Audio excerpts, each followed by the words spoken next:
Free speech is not just a right, but one of the sole requirements of democratic societies. It's not only a principle that many have died for, it's one that remains non negotiable if we wish for democracy to continue. In an age of rapid digital communication, the fortress of free speech is under siege. The rise of cancel culture has seen individuals silenced for their beliefs, opinions, or even simple misunderstandings. But as we learned in our video about identity politics, individual choice and diversity of opinion is required for a healthy economy. So why is the left so adamant about forcing conformity to its beliefs? It starts with the corporations, who, in fear of public opinion, will often distance themselves from these so-called controversies. But in doing so, they inadvertently undermine the very essence of free expression. History reminds us of the value of absolute free speech. Voltaire famously said, "I disapprove of what you say, but I will defend to the death your right to say it." This is absent in today's discourse, where many do all they can to avoid hearing the beliefs of others, let alone defending others' rights to say what they don't want to hear. We discussed this in our video on echo chambers. Free speech fills in the cracks of innovation, progress, and societal evolution. To chain free speech is to chain down the very spirit of human advancement. While many strive to champion a culture where every voice, no matter how unpopular or controversial, has a right to be heard, dialogue not silencing is the answer to disagreement, this isn't what the left believes. They feel that for a variety of misguided reasons, others should and need to be silenced in order for society to progress forward. This boils down to four main points.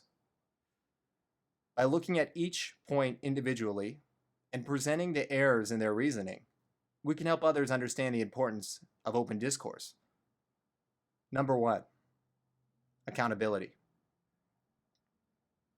The left believes cancel culture holds individuals, especially those in positions of power or influence, accountable for their actions or statements.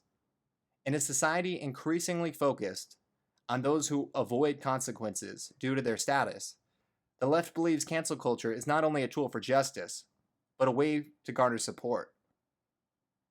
While holding individuals responsible for their actions is essential in any society that values order, cancel culture acts without due process.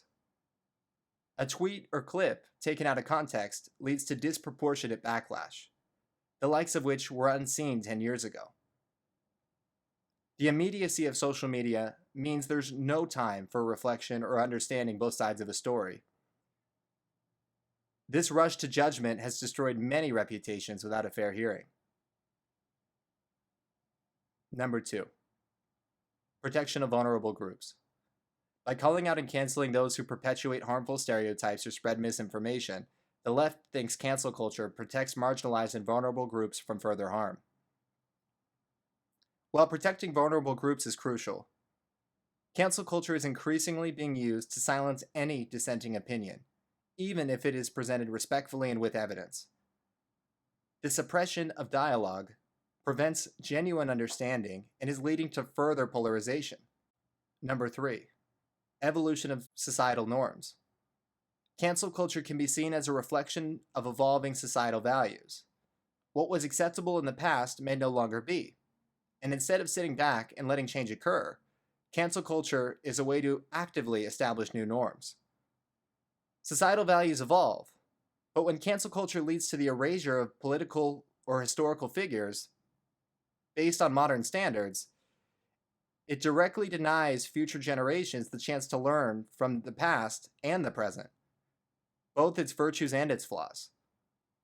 By focusing on the negatives of historical works or figures, we risk losing the broader context and the positive contributions they may have made, as well as the lessons about human nature that come apparent to anyone who follows history. Number four, consumer power. Cancel culture not only allows consumers to voice their disapproval and influence companies' actions, but it's a way for the public to demand better from corporations and public figures, at least according to the left. While we feel consumers should have a voice, it's one that should be purely economic. Otherwise, Adam Smith's invisible hand is neutered. What ends up occurring is less valuable participants in the market speak unfairly on the behalf of others. Capitalistic theory, at its core, prevents this. Cancel culture seeks to directly bypass it. Not only this, but the modern response from companies is a disingenuous one, out of fear of public relations disasters rather than genuine commitment to change. When a subset of people see through the charade in conflict with a positive response by the public at large, they can feel alienated. Appearing unbiased used to be something companies had to actively strive for, but in the modern West, bias is welcome if it's left-leaning. This leads to performative actions rather than meaningful reforms, a cornerstone of anchoring. Companies also preemptively silence or fire people based on perceived public sentiment, even if a significant portion of their consumer base disagrees with such actions.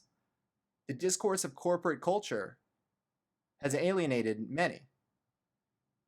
In the end, it's about upholding the unwavering principle of absolute free speech, ensuring that every individual, from now to in the future, going back to the past, has the unalienable right to express themselves freely.